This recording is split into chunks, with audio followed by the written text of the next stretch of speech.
when I want to answer your question, sometimes is to educate you. Because, no, forgive me, because we did not change anything, isn't it?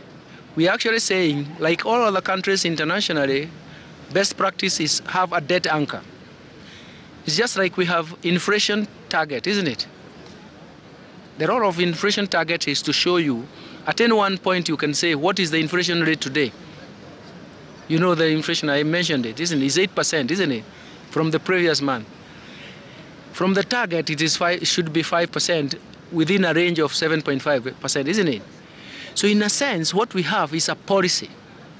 Inflation should be a target 5%, but you have a policy that it should be in the range of 2.5% to 7.5%, isn't it? It is the same strategy for debt. That we say that we should have a debt anchor at 55%. But then, from a policy perspective and operationalization of that policy, we should have a range.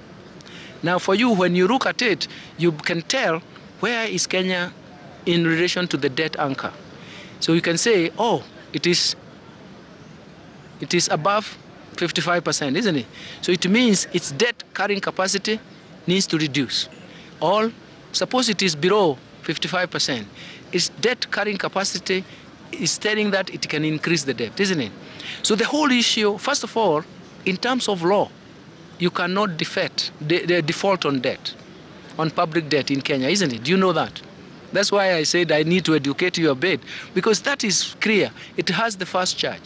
But what we want to do is we want to create an information platform that wherever you are, you can see that the National Treasury is moving towards liability management to reduce the debt carrying capacity, because it is already over-indebted.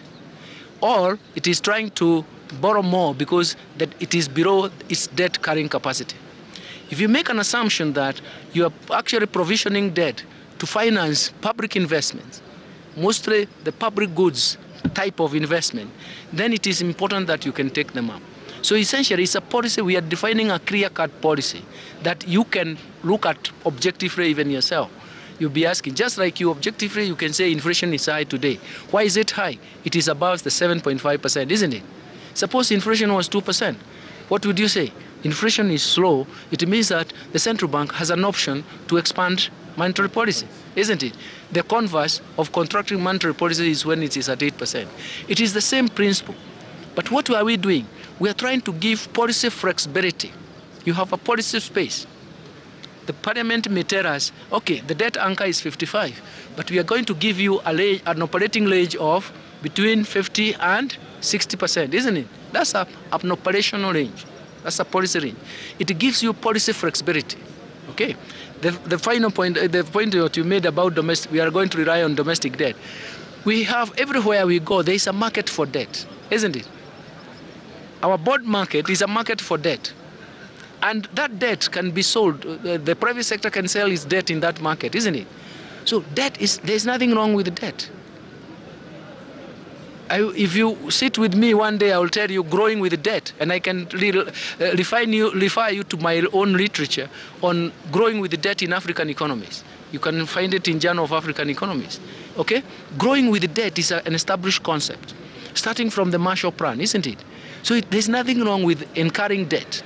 The most important thing is, did you get value? Did you provide public goods?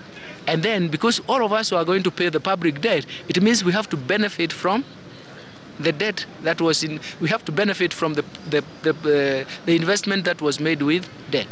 So we are crossing the gap in terms of capital accumulation by borrowing to provide debt.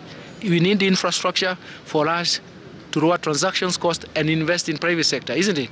But the government cannot roll out those investments. What do? We buy. So debt market is a market. Okay.